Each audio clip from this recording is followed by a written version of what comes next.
अबू हुरैरा रज़ियल्लाहु ताला अन्हु की हदीस है, फरमाते हैं अगर मुझ पर 10 पहाड़ भी नाजिल हो जाएं, उतर जाएं, तब भी मैं खौफजदा नहीं होता, डर नहीं है मुझे। कहा क्यों? कहा कुरान की एक आयत मेरे लिए काफी है। पूछा कौन सी आयत?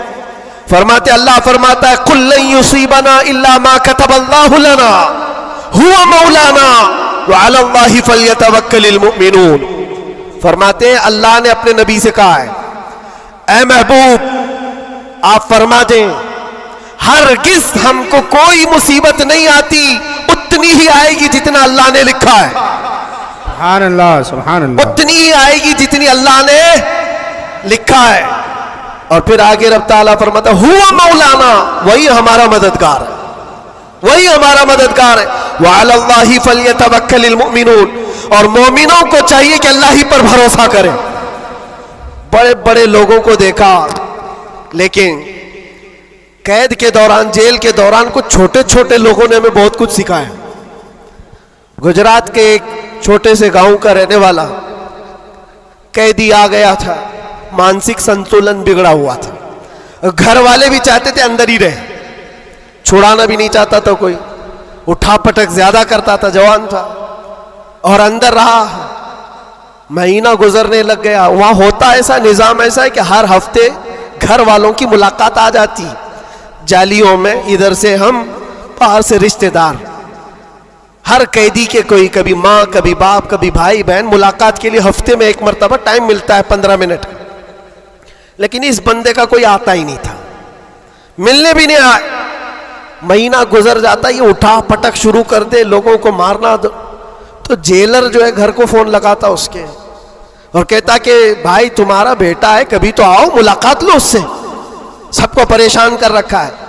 और इसीलिए कि कैदियों की जो हालत बिगड़ती है तो ये बहुत बड़ा डेंजर मसला होता है, उनको संभालना। बाहर आप इधर उधर हुए तो अंदर डालेंगे, अंदर ही बिगड़ा तो फिर कौन सा अंदर, वो लास्ट मंजिल है। और इसीलिए वहां जाने के बाद डर भी निकलता है लोगों का, इसके बाद कहां जाना है, अब सीधे जन्नत है। आप सुने इस बात को। उसका बाप आया और कहा कि बेटा थोड़े दिन हो गए। इसने पूछा कब छुड़ाओगे मुझे, बेल कब होगी? छोटे से केस थे। कहा इस मंडे को जो है तुम्हारी बेल रख दूंगा, छूट जाओगे, इस मंडे को निकल जाओगे।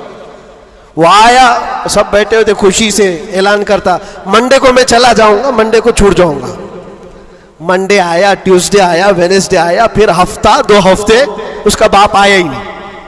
महीना गुजर रहा है, फिर ये उठा पटक शुरू करे। फिर फोन करके उसके बाप को बुलाया, आओ मुलाकात लो। बाप आया, फिर पूछा कब होगा अब्बा? कहा मैं थोड़ा सा काम में बिजी था, इस मंडे तो तेरा हो जाएगा, इस मंडे को हो जाएगा। ये आता और कहता फिर बेचारा, वहां तो ऐसे ही है, सब तिनके के सहारे पे ही रहते हैं। वकील बोलता है इस डेट में होगा, हाँ ठीक है, उसके अलावा करे क्या? तो वो सबसे कहता है इस मंडे को पक्का है, वो भी गया मंडे। फिर 1 महीना गुजरा, ये 6 महीने उसका बाप हर मंडे को ही बोलता था, बार बार आए, तवज्जो चाहता हूं। और हालत ऐसी हो गई 6 महीने के बाद, वो बाप से मिलकर के अंदर आ रहा है, सारे कैदी खुद ही बोलने लगे इस मंडे को है ना तेरा। उसके बोलने से पहले ही कहते इस मंडे को बेल है ना तुम्हारी, जमानत होने वाली है। उसको हर्ट हो गया, तकलीफ हो गई। जब दिल पर किसी के चोट लगती है तो टूटे हुए दिलों की बहुत जल्दी सुनी भी जाती है। उसने झल्ला करके कहा था, गाली दे करके कहा था, क्रिमिनल था, गाली दे करके कहा था सबको, तुम लोग मेरा मजाक उड़ा रहे हो, मेरे बाप की वजह से या जेलर की वजह से मैं अंदर नहीं हूं, मेरा खुदा इतने दिन का लिखा है और जिस दिन लिखेगा तुम सब देखते रहोगे, मैं चला जाऊंगा। क्या बात है, वाह वाह। हमने सोचा ये कहां से इतना बड़ा ईमान आया। और इत्तेफाक से शनिचर के दिन वो अपने बाप से मिलकर के आया था, उसको चिढ़ाया गया था और वो बिफर करके इस तरह की बात किया था। और मंडे के दिन उसका बाप जमानत का बीड़ा लेकर आ ही गया और वो हंसते खुशी से जा रहा था और कहा मैं नहीं कह रहा था, मेरा खुदा जब तक लिखा हुआ है तब तक मैं यहाँ रहूंगा, किसी के बाप की ताकत नहीं हमें अंदर रखने की। इसीलिए मैं कहता हूं मेरे अजीजों, जो भी मुसीबतें आएंगी, हमारा अकीदा है अल्लाह ने फरमाया उतनी पहुंचेंगी जितनी अल्लाह ने लिखा है, और मददगार भी वही है, मददगार भी वही है। मैं इससे कबल भी आपके यहाँ एक बात सुनाया था हज़रत सैयदना यूसुफ अलैहिस्सलातु तस्लीम के मुतालिक। आप जेल के अंदर 7 साल काट लिए और दो कैदियों ने ख्वाब देखा था।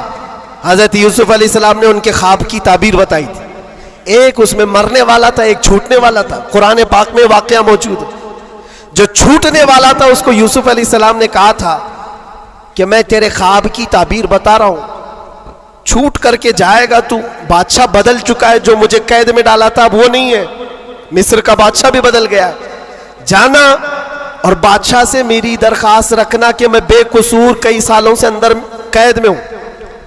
ये कैदी अपने ख्वाब की ताबीर के मुताबिक ही, उसने ख्वाब देखा था, उसकी ताबीर के मुताबिक छूट गया। और जेल से छूटने वाला सब भूल भी जाता है, पलट के दरवाजा भी नहीं देखता, कौन है क्या है सब भूल जाता है। और वो भी गया बेचारा, सब भूल गया। और बादशाह के सिपाहियों में ने मुसाहिबीन में, खास लोगों में शामिल हो गया। लेकिन उसको वो बात याद नहीं आई यूसुफ अलैहिस्सलाम ने क्या कहा था। यूसुफ अलैहिस्सलाम की जो दरखास्त थी बादशाह के पास वो भूल गया। और बाज रिवायतों में फिर 7 साल गुजर गए बिना किसी गलती और कसूर के। यूसुफ अलैहिस्सलातु तस्लीम एक दिन रब ताला की बारगाह में रो पड़े, कहा है मालिकुल मुल्क या ज़ल जलाली वल इकराम, तेरा ये बंदा बेकसूर कब तक ये दरवाजों के अंदर कैद रहेगा? क्या मेरे लिए दरवाजे अब खुलेंगे नहीं? तो जानते हो ये ऐसा मकाम है। रब तबारक व तआला ने फरमाया, ऐ यूसुफ, कैद में अंदर गया, अगर तुझे बाहर जाना ही था तो बादशाह से क्यों दरखास्त किया? क्या मैं नहीं था? ये नबियों के लिए है मेरे अजीजों, आला ईमान है। हजरत यूसुफ अलैहिस्सलाम इस पर फूट फूट कर रोते रहे। हमारा भी यही हाल होना चाहिए।